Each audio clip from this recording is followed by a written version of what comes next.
हरिओम मित्रों। आज हम आपको फिर से एक बार अपने खेतों की तरफ लेकर आए हैं। और अभी इस समय वर्तमान समय में सभी बालियां गेहूं की निकल चुकी हैं, आप देख रहे हैं। और ये कुछ समय में पककर तैयार हो जाएंगी, उसके बाद इनकी कटाई चालू होगी। और आप पूरी खेत खलिहान जितने देख रहे हैं सभी में आप देखेंगे सभी की बालियां निकल चुकी हैं, यानी सभी की फसल करीब करीब तैयार होने को है और कुछ ही समय में इनकी कटाई शुरू हो जाएगी। और मित्रों, कुछ संदेश आपको देना चाहेंगे, कुछ बातें आपके प्रश्नों के अनुसार कुछ बातें आपको बताना चाहेंगे। देखिए, कई लोगों का प्रश्न आता है।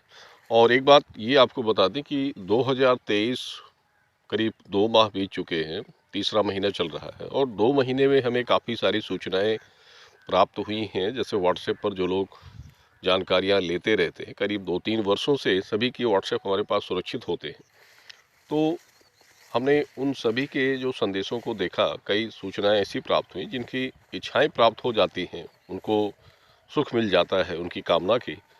तो सूचना उनके द्वारा हमें मिलती है और बड़ी खुशी होती है, बड़े हर्ष की बात होती है। देखिए, किसी भी इंसान के जीवन में उसकी इच्छा सबसे बड़ा विषय होता है। उसकी खुशी अगर वो पूरी हो जाए तो समझ लें कि उसके जीवन का बहुत बड़ा काम हो गया।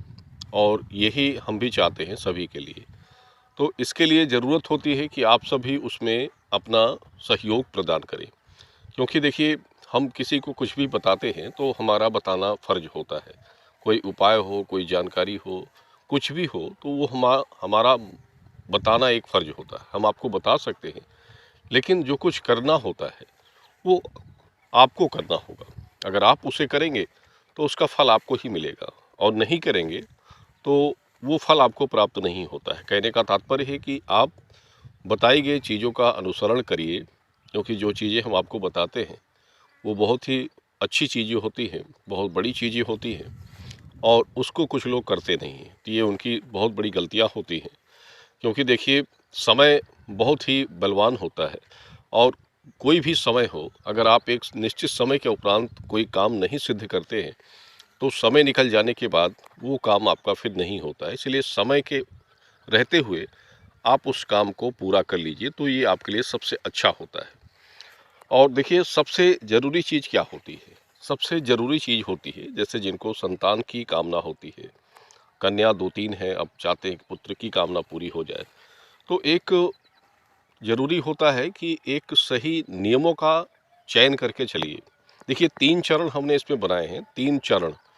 और वो 3 चरण इसके लिए सबसे अच्छा माना जाता है। अगर आप प्लानिंग शुरू करते हैं, आप चाहते हैं, तो उसके लिए पहला चरण होता है कि आप एक सही समय का प्रयोग करिए। यानी सही महीने, जो मूल गर्भधारण की प्रक्रिया होती है, उसका सही समय का चुनाव करना कि आपका समय कौन-सा सही चल रहा है। उस समय में आप उसको शुरू करिए। दूसरा होता है कि आप एक जो उपाय संबंध होते हैं, जैसे तरीके जो बनाए जाते हैं, नियम जो होते हैं, उन नियमों का सही रूप से पालन करें। कोई उपाय अगर आपके लिए बन रहा है तो उस उपाय को ज़रूर करिए। उस उपाय को करना आपका सबसे बड़ा दायित्व होता है। और इसके बाद तीसरा होता है कि आप जैसे किसी भी स्त्री का गर्भ बन गया, तो उस गर्भ बनने के बाद 1 से 1.5 महीने के जो उपाय किए जाते हैं, उसको ज़रूर से ज़रूर आपको करना चाहिए। ये बहुत बड़ी चीज़ होती है।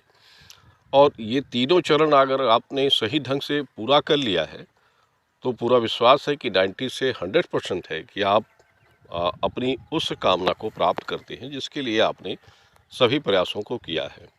बाकी देखिए, भाग्य से बड़ा कुछ नहीं होता है, जीवन में भाग्य सबसे बड़ा है, लेकिन भाग्य ही आपका कर्म होता है, कर्म भाग्य के अधीन होता है। कर्म अगर आप अच्छा कर रहे हैं, यानी आपका कर्म प्रबल है, तो भाग्य आपका बनता है। कोई व्यक्ति ये सोच ले कि उसके भाग्य में नहीं है और कर्म ही ना करे, तो भाग्य तो कर्म से बनता है। अगर आप कर्म करना छोड़ देंगे तो भाग्य कैसे बनेगा? तो इसलिए कर्म करना आवश्यक होता है। कर्म करके देखिए, ईश्वर आपसे प्रसन्न होगा, तो उस कर्म का फल आपको ज़रूर देगा। और यही हमारा विश्वास है, और इसी विश्वास के आधार से सभी को हम जो कुछ भी हमारी समझ में आता है वो बताते हैं। तो एक संदेश था मित्रों सभी के लिए, और उम्मीद करते हैं कि आप हमारी बात को समझ रहे होंगे। तो इस चीज़ों को ज़रूर ध्यान रखिए, और थोड़ी सी आलस और थोड़े से अपनी एक योग्यता को आप प्रदर्शित नहीं कर पाते हैं। देखिए बहुत लोग होते हैं, बहुत सारे धन पैसे खर्च करते हैं, अनावश्यक खर्च करते हैं, जिनका कोई मतलब नहीं निकलता है। आप थोड़े से धन को खर्च करें, थोड़े से पैसों को खर्च करें, लेकिन वो सही जगह पर खर्च करें। और उस सही जगह का अर्थ होता है कि आपके किए गए उस प्रयास और उस धन खर्च का पूर्ण लाभ आप प्राप्त करते हैं। तो एक ज़रूरी बातें थी आप सभी के लिए। धन्यवाद। शुभ।